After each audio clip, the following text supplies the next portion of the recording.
At the May 13th, 2025 council business meeting, the City Council requested that staff post the city manager position for 90 days. Palm Coast search for a new city manager has drawn 112 applicants. The application window ran from May through mid-August with 64 candidates applying from Florida. Councilman Charles Gambaro told colleagues he had reviewed all the applications. I've looked at all of them. I'm coming back with 2.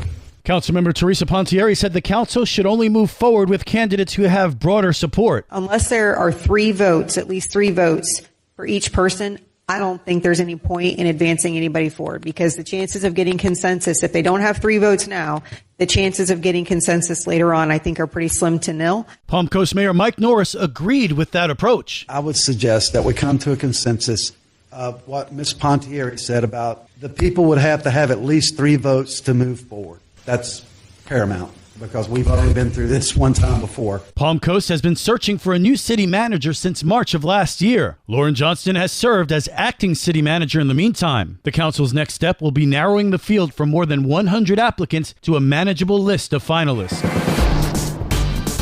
Good morning, Flagler County. I'm Rich Carroll. You're listening to Flagler's Morning News on Wednesday, August 27th. CRA is a community redevelopment agency, and it's a tool created by the state, and several cities across the state have taken advantage of CRAs. The city of Flagler Beach is working to improve the downtown area.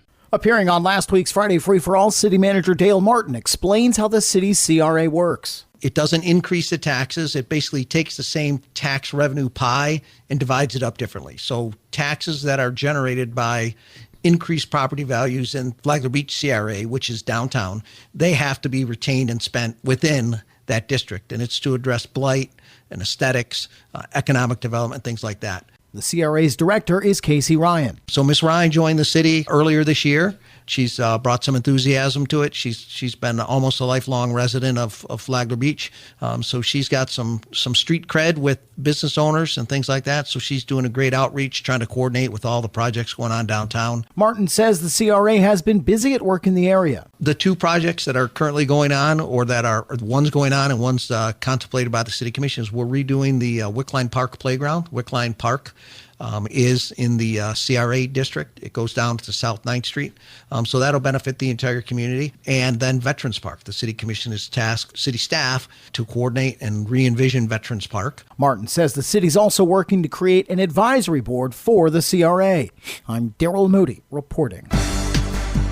This local news is a service of Flagler County's Toyota dealer, Beaver Toyota in St. Augustine, conveniently located right off I-95 at exit 311. The Flagler County Sheriff's Office says an Ormond Beach man arrested in May as part of Operation Summer Slammer is back behind bars. Flagler County Sheriff Rick Staley. Operation Summer Slammer suspects continue to rack up charges. Leonard Fries Jr. has now been charged with additional 6 felony charges for selling his poison in undercover operations. He turned himself in at the Sheriff Perry Hall Inmate Detention Facility and was later released on $95,000 bond. He has been additionally charged with 2 counts of sale of cocaine, 3 counts unlawful use of a 2-way communication device, in addition to the trafficking charges he was previously arrested on. This is a reminder to our poison peddlers and a warning that if you sell poison in Flagler County, we're coming for you next,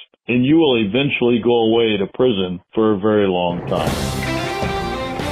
Palm Coast Charter Review Committee held its first meeting this week at City Hall. Members chose former County Commissioner Donald O'Brien as chair and began outlining how they'll review the city's governing document. The group's moderator, Georgette Dumont, told members the process will examine the entire charter, article by article, with recommendations due by March 31st. The City Council had described the process as a review for possible amendments, so it's unclear how proposed changes may appear on the 2026 ballot. 4 public town halls are scheduled later this year for resident input. And in other news, in Bunnell, city commissioners voted 3-2 to approve the 6,100 home Hall Creek Reserve development after rejecting it 2 months ago. The project, the largest in Flagler County since Palm Coast, is planned in phases over 20 years. Commissioners John Rogers and David Atkinson opposed the plan, citing concerns about traffic, flooding, and costs, while the majority supported moving forward. And now you're up to date on Flagler's Morning News. I'm Rich Carroll.